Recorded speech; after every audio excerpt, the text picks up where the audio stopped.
Disclaimer is out in full on Apple TV+, new limited series from Alfonso Cuarón, his first project since Roma 6 years ago, I think.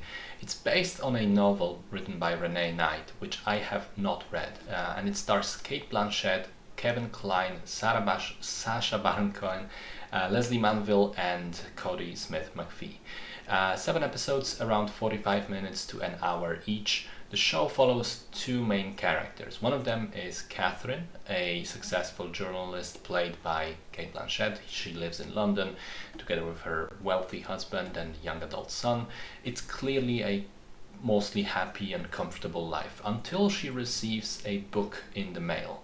She reads through it and recognizes herself in it, realizes someone has discovered an event from her past, from about 10 years prior, that she tried to bury and forget, an event that happened in Italy and culminated with the tragic death of a young man named Jonathan.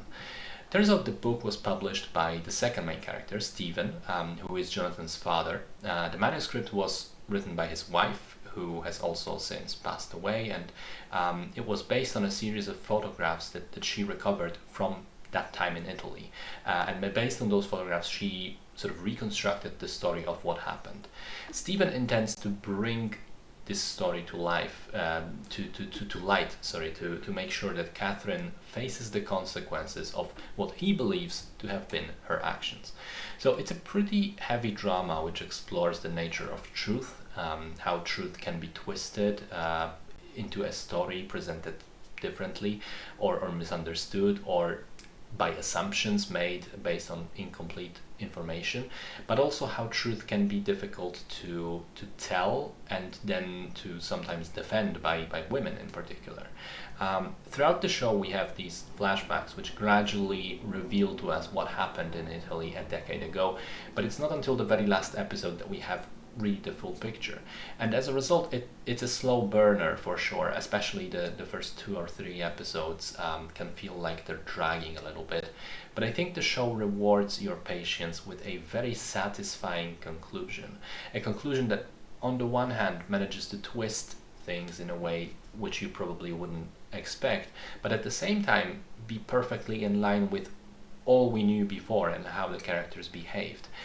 In a way, it reminded me of The Prestige, in a sense that as soon as it ended, and I was re-evaluating many of the previous scenes and understanding them in a completely different way now. So it is well constructed, it is well acted. I thought initially that Blanchett was somewhat muted and underused until the final episode, but in that one it really becomes obvious why she was cast. She shines very brightly and carries that episode on her back. I thought Kevin Kline was brilliant as the unhinged old man.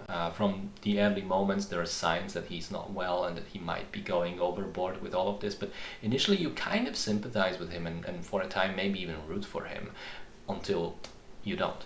I also wanted to mention Sacha Baron Cohen, who is great as the spineless, smarmy, polite yet disgusting husband. He really makes you hate the character with a passion, yet there is also a small semblance of understanding. I would also like to mention that you see Cuarón's unmistakable style in how the show looks like. It's shot beautifully in terms of color palettes, shot compositions, but most of all camera movements.